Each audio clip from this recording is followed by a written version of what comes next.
Imagina que eres el hombre más poderoso de México. Controlas cada gramo de mercancía ilegal que cruza la frontera. Tienes a gobernadores en tu nómina, generales que te saludan de mano y una fortuna que ni tú mismo puedes contar. Ahora imagina que todo eso se derrumba. Que un día estás cenando en tu mansión de Guadalajara y al siguiente estás esposado en una celda, ciego de un ojo, sordo de un oído, haciendo jardinería por 400 pesos a la semana. Eso le pasó a uno de los hombres de esta historia, pero hay otros que ni siquiera tuvieron la oportunidad de envejecer. Porque el Cártel de Guadalajara, la primera gran organización criminal de México, tuvo un final que nadie habría predicho cuando se fundó a finales de los 70.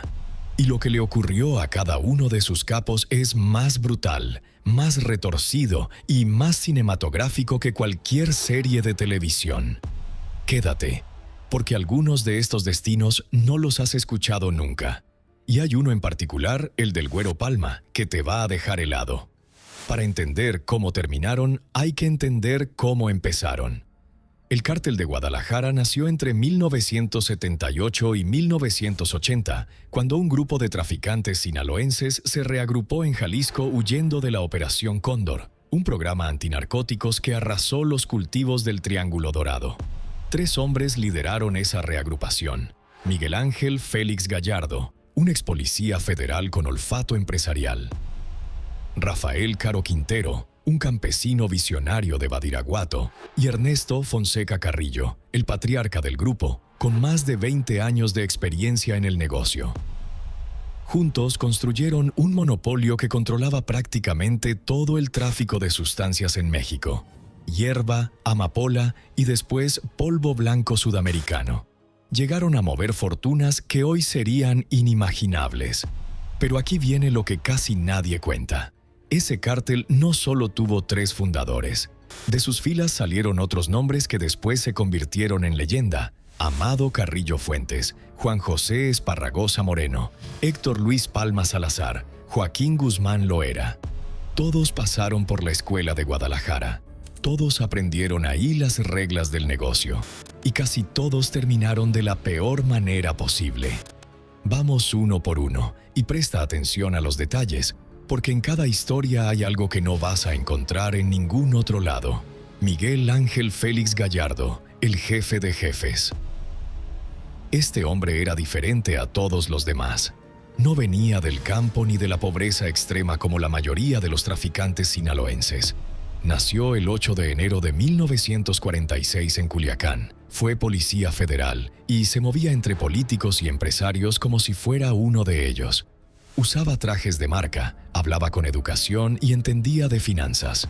Fue él quien tuvo la visión de unir a todos los traficantes de México bajo un solo mando, creando algo que funcionaba casi como una corporación multinacional. Lo llamaban El Padrino. Y durante casi una década fue exactamente eso: el hombre que decidía quién traficaba, por dónde y cuánto pagaba cada uno. Su red de contactos era impresionante.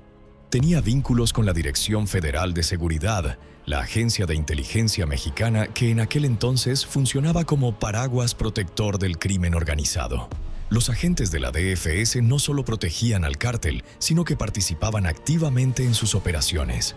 Eso le daba a Félix Gallardo una capa de impunidad casi total. Pero todo cambió el 7 de febrero de 1985. Ese día, agentes de la DFS secuestraron al agente de la DEA Enrique Kiki Camarena en plena luz del día frente al consulado estadounidense en Guadalajara. Camarena había estado investigando las operaciones del cártel y su trabajo llevó a la destrucción de un plantío de hierba de más de 1000 hectáreas conocido como Rancho Búfalo en Chihuahua. Las autoridades quemaron más de 10,000 toneladas de mercancía. La organización perdió alrededor de $160 millones en un solo golpe. La respuesta fue de una brutalidad que provocó una crisis diplomática entre México y Estados Unidos. Camarena fue sometido a un interrogatorio violento durante más de 30 horas.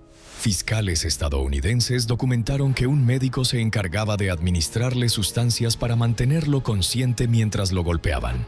Su cuerpo y el de su piloto, Alfredo Zavala, aparecieron semanas después en un rancho de Michoacán con señales evidentes de lo que les habían hecho. Félix Gallardo logró esquivar la captura durante 4 años más que sus socios. Siguió operando, intentando mantener unida la organización mientras Caro Quintero y Don Neto ya estaban presos. Pero el 8 de abril de 1989 fue finalmente detenido en su propia casa de Guadalajara. Lo encarcelaron primero en el Reclusorio Sur y desde ahí, usando un teléfono celular, siguió dando órdenes. Convocó a sus principales lugartenientes y repartió las plazas. Tijuana para los hermanos Arellano Félix, que eran parientes suyos. Juárez para los sobrinos de Don Neto, los Carrillo Fuentes. Sinaloa para el Chapo, el Mayo y el Güero Palma.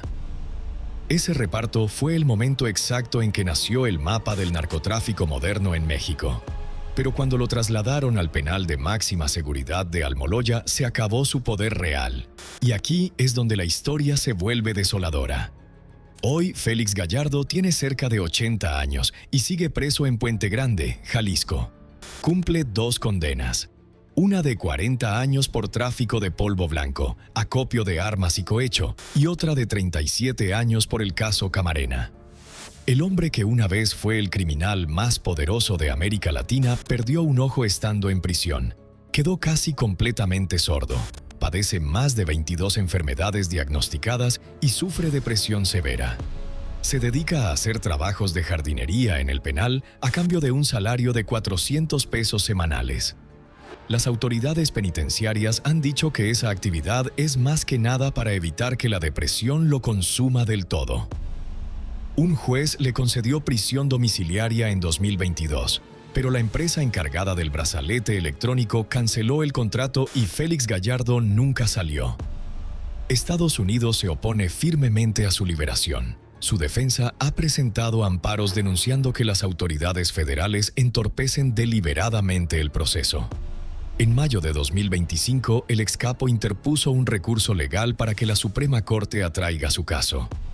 En una de las pocas entrevistas que ha concedido en años, dijo algo que se quedó grabado en quien lo escuchó. «Soy un cadáver que solo espera ser enterrado en la raíz de un árbol. No tengo pronóstico de vida. Perdí todo: la sensibilidad, los oídos, los ojos». El jefe de jefes no cayó con una bala ni en una operación espectacular. Se fue apagando lentamente, durante más de 3 décadas, en una celda. Rafael Caro Quintero, el narco de narcos. Si Félix Gallardo era el cerebro empresarial, Caro Quintero era el visionario agrícola. Nacido el 24 de octubre de 1952 en Badiraguato, Sinaloa, quedó huérfano de padre a los 14 años. Era uno de 10 hermanos en una familia campesina que apenas sobrevivía. Creció cultivando maíz y frijol hasta que descubrió que la hierba era el cultivo que lo sacaría de la miseria. A diferencia de otros que preferían la fuerza bruta, Rafael entendía la tierra como nadie. Fue él quien diseñó las plantaciones a escala industrial que convirtieron al cártel en una máquina de generar dinero. Rancho Búfalo, aquella plantación de más de 1000 hectáreas en Chihuahua, fue su obra maestra agrícola. Pero también fue él quien, cegado por la rabia tras la destrucción de Rancho Búfalo, tomó la decisión que destruyó todo. Caro Quintero quiso venganza contra la DEA, y la venganza fue Camarena. La orden de secuestrarlo y someterlo a aquel interrogatorio violento salió, según las investigaciones estadounidenses, directamente de él. Después del crimen, huyó de México. El 17 de marzo de 1985, 40 días después de la muerte de Camarena, partió del aeropuerto de Guadalajara en un jet privado rumbo a Costa Rica. El expolicía Armando Pavón Reyes, jefe de la Policía Judicial, le permitió huir a cambio de un soborno de $300,000.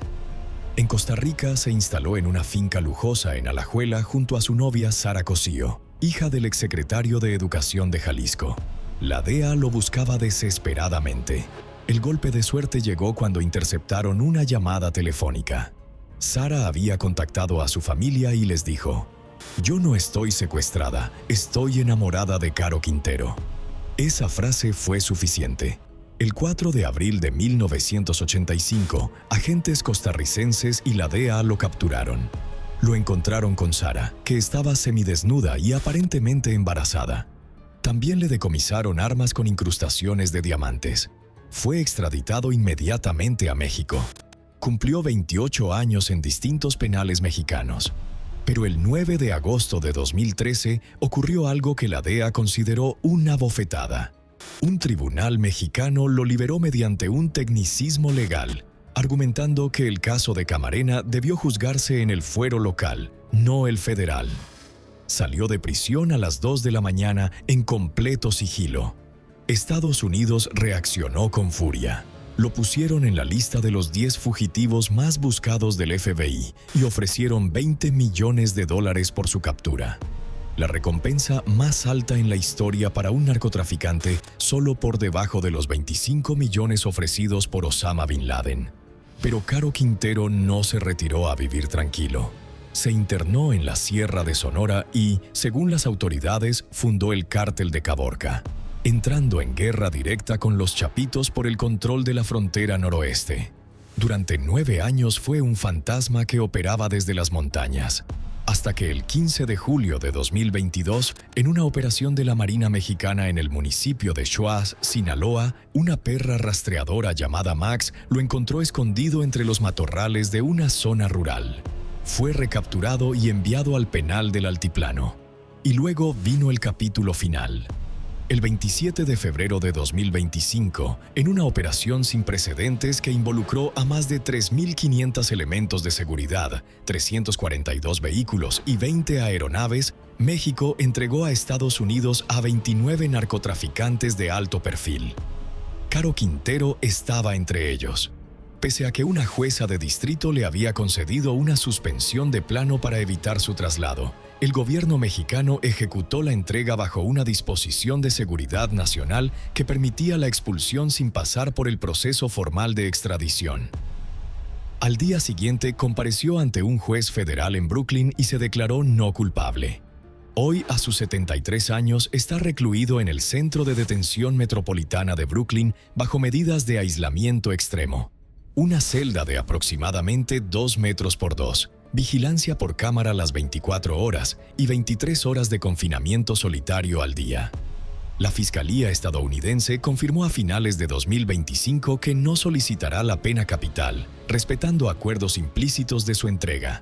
Pero los cargos que enfrenta, liderazgo de una empresa criminal continua, tráfico masivo de narcóticos y el homicidio del agente Camarena, conllevan una pena mínima obligatoria de cadena perpetua. Su defensa ha denunciado que las condiciones de aislamiento están poniendo en peligro su vida. Curiosamente, convive bajo el mismo techo, aunque en módulos separados, que Ismael El Mayo Zambada, cofundador del Cártel de Sinaloa. El próximo encuentro judicial está programado para el 19 de marzo de 2026.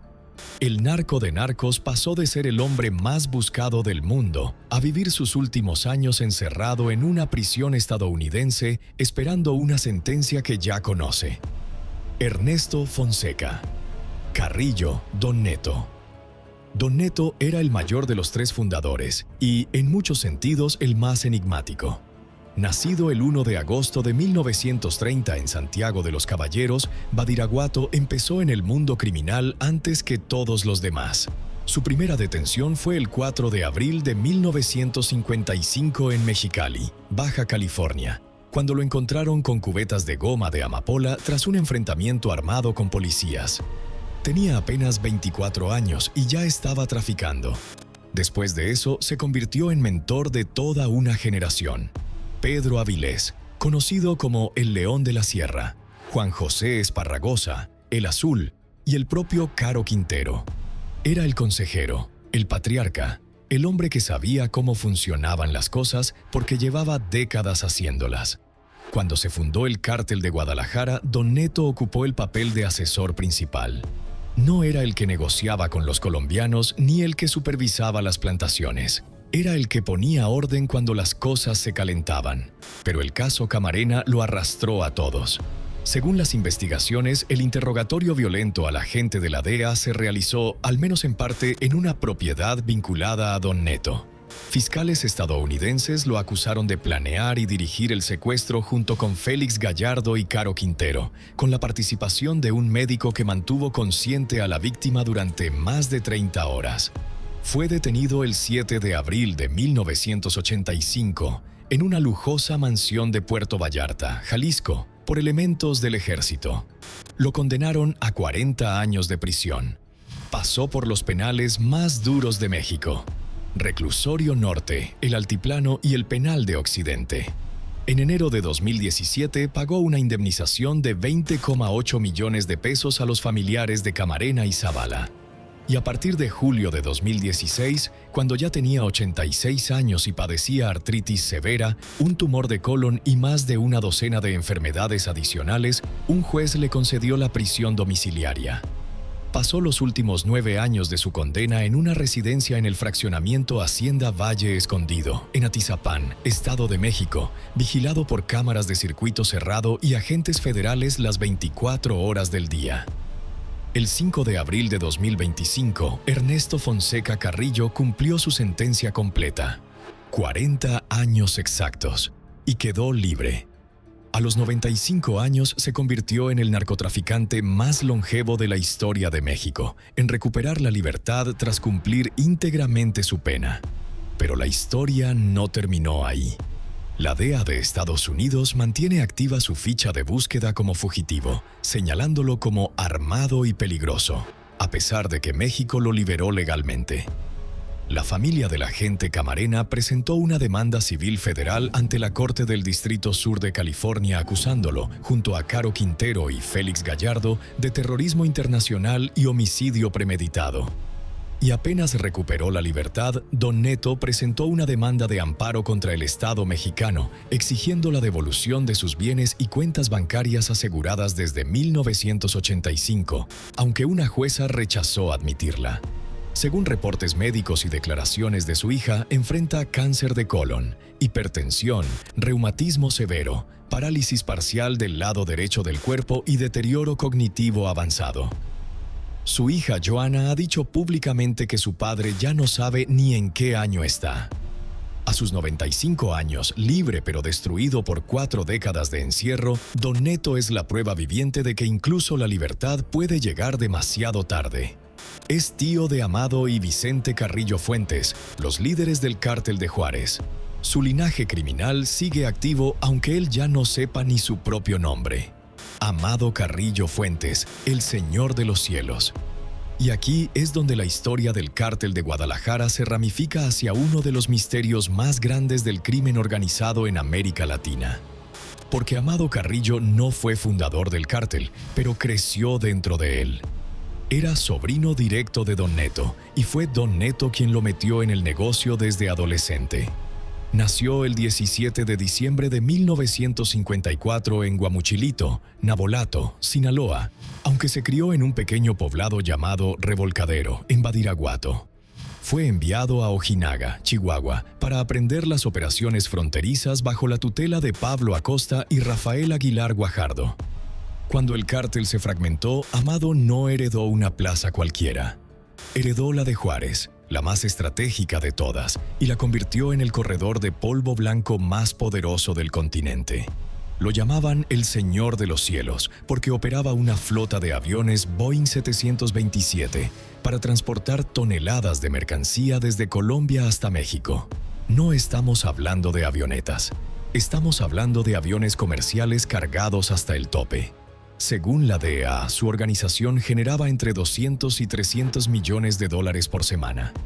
Su fortuna personal se estimó en 25,000 millones de dólares. Para ponerlo en perspectiva, eso lo habría puesto entre las personas más ricas del planeta. Y a diferencia de Pablo Escobar, que se exhibía constantemente, Amado había aprendido la lección viendo cómo la fama destruyó al colombiano. Era discreto hasta la obsesión. Muy pocos periodistas se atrevieron a escribir sobre él mientras estuvo activo. El 1% de las ganancias semanales del cártel se destinaba exclusivamente a sobornos.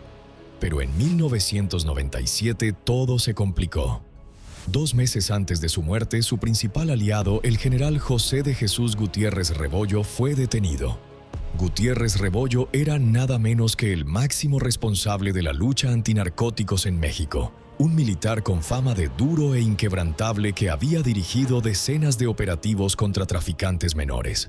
Estados Unidos lo había respaldado públicamente, pero resultó que todo era una pantalla. Trabajaba directamente para Amado. Su detención destapó la protección del cártel y dejó a Carrillo completamente expuesto.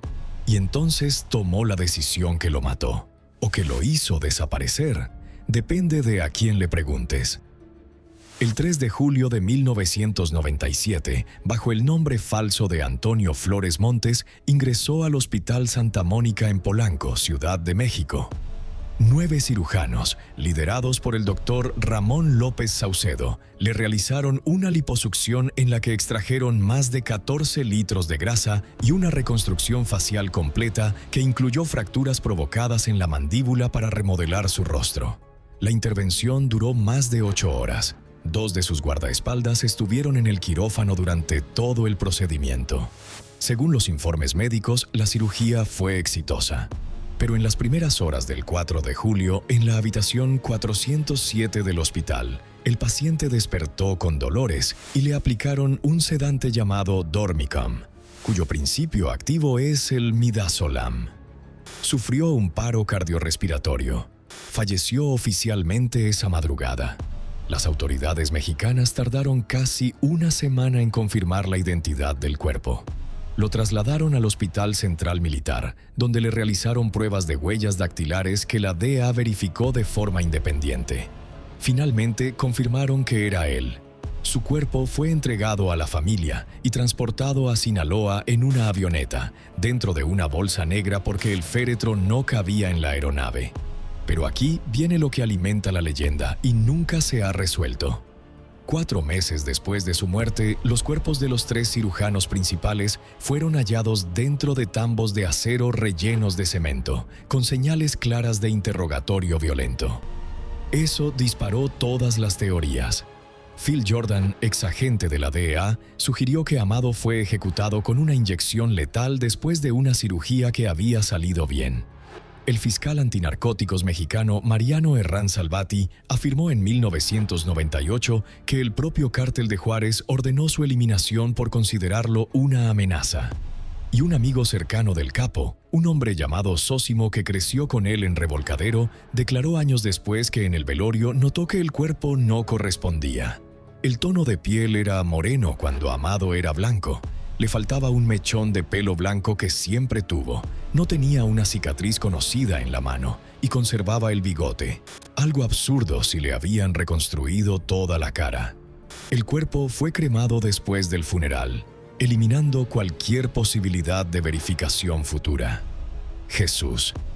Reinaldo Zambada, el rey, hermano del Mayo Zambada y ex socio cercano de Amado, confirmó en una entrevista años después que su hermano le comunicó la muerte del capo y que le explicó que había fallecido por complicaciones de la anestesia.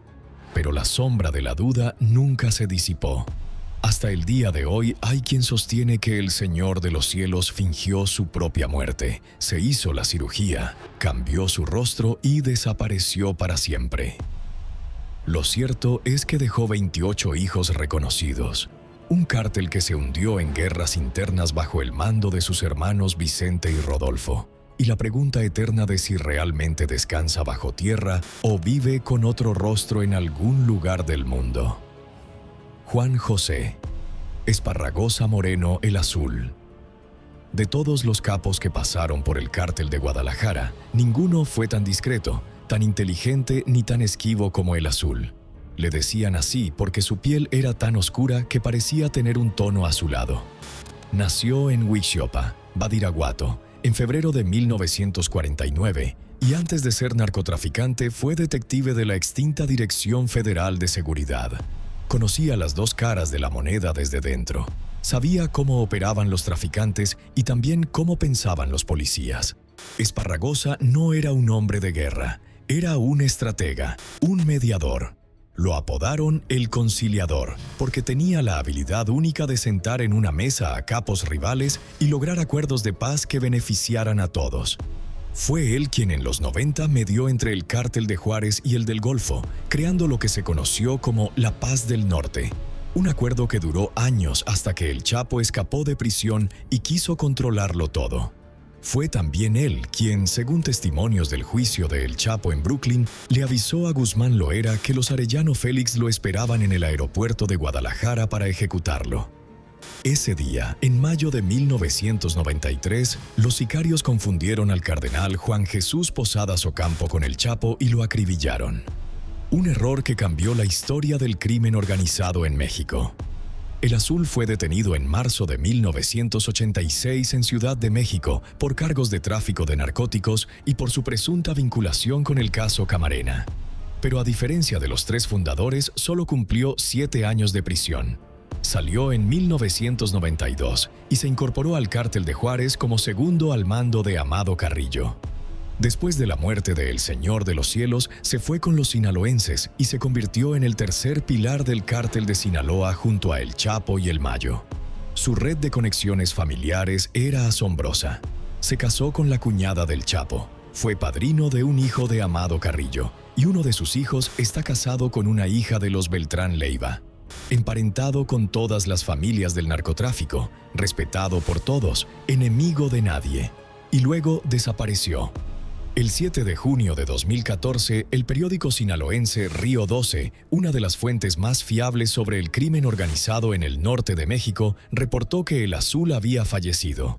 Según las versiones recogidas por el medio, Esparragosa había sufrido un accidente automovilístico semanas antes que le dañó gravemente la columna vertebral. Mientras guardaba reposo en cama, intentó levantarse y sufrió un infarto fulminante. Tenía 65 años. Pero hay un problema enorme. No existe ni una sola prueba de que eso ocurrió. No hay acta de defunción.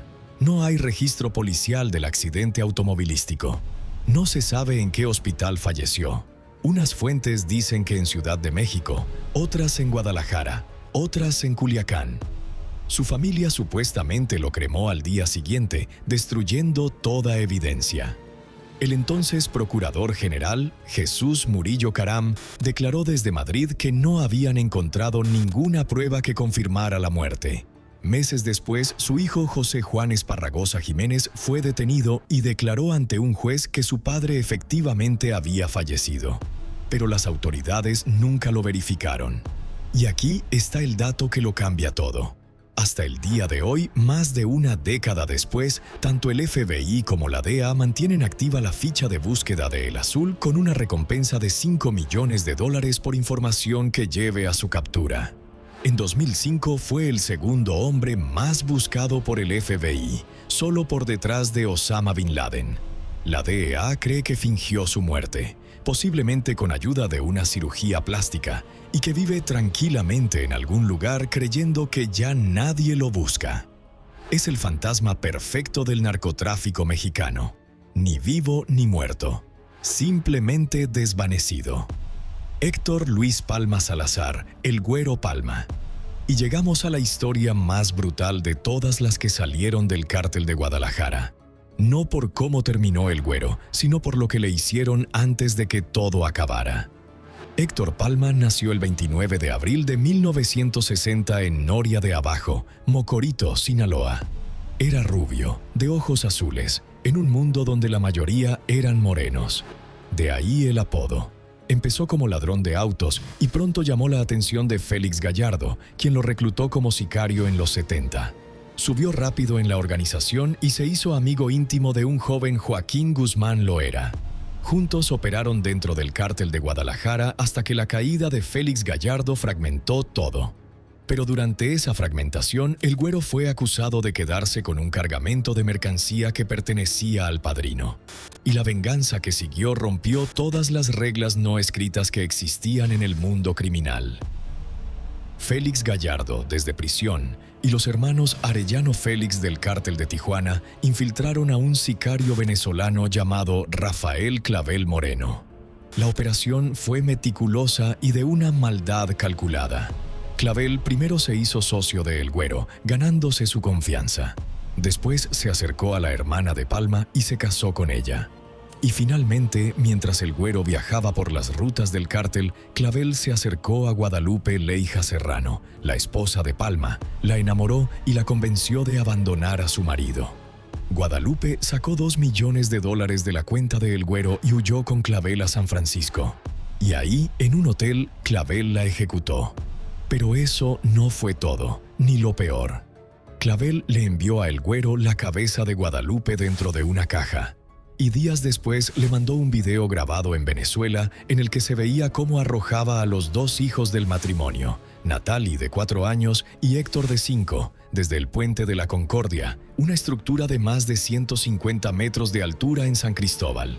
Ese acto cambió para siempre las reglas del narcotráfico en México. Hasta entonces existía un pacto no escrito. Las mujeres y los niños eran intocables. Después de lo que le hicieron a El Güero, esa regla dejó de existir. Lo que siguió fue una cacería que duró años. Palma ordenó la ejecución de Clavel, de sus 3 hijos, del abogado del cártel de Tijuana que participó en la operación y de varios familiares de los Arellano Félix. Clavel fue detenido en Venezuela por el crimen contra los menores, pero fue ejecutado dentro de la cárcel en circunstancias que nadie aclaró jamás. Todos saben quién dio la orden. El 23 de junio de 1995, El Güero viajaba en un jet privado de Ciudad Obregón a Guadalajara para asistir a una boda cuando la aeronave se quedó sin combustible y se estrelló en la frontera entre Jalisco y Nayarit. Sobrevivió al impacto, eliminó a los 2 pilotos y fue auxiliado por agentes de la PGR en camionetas blancas. Pero al día siguiente fue localizado y capturado por elementos del ejército. Lo encarcelaron en Puente Grande, Jalisco, y después lo extraditaron a Estados Unidos, donde cumplió una sentencia de 16 años. Fue liberado en junio de 2016 por buena conducta, pero nada más pisar suelo mexicano lo trasladaron al penal del Altiplano por el homicidio de 2 policías de Nayarit durante los hechos de su captura en 1995. En 2023, un tribunal ordenó su liberación al considerar que la Fiscalía no tenía pruebas suficientes para acreditar el delito de delincuencia organizada, pero horas después apareció otro mandamiento judicial que lo mantuvo dentro. Hoy, a sus 65 años, Héctor Luis Palma Salazar sigue encerrado en el Altiplano. Lleva más de 3 décadas entre rejas. El hombre al que le arrebataron a su esposa y a sus hijos de la forma más salvaje imaginable nunca pudo enterrarlos con dignidad. Les construyó un mausoleo valorado en $420,000 en el Panteón Jardines del Humaya, en Culiacán. Pero nunca pudo visitarlo como hombre libre. De los 6 capos principales del cártel de Guadalajara que acabamos de repasar, ninguno tuvo una muerte en combate, ni fue ejecutado por rivales de la manera que imaginarías. Félix Gallardo se pudre en una celda haciendo jardinería. Caro Quintero espera cadena perpetua en Brooklyn. Don Neto salió libre a los 95 años sin saber ni su propio nombre. Amado Carrillo se desvaneció en una mesa de operaciones rodeada de misterio.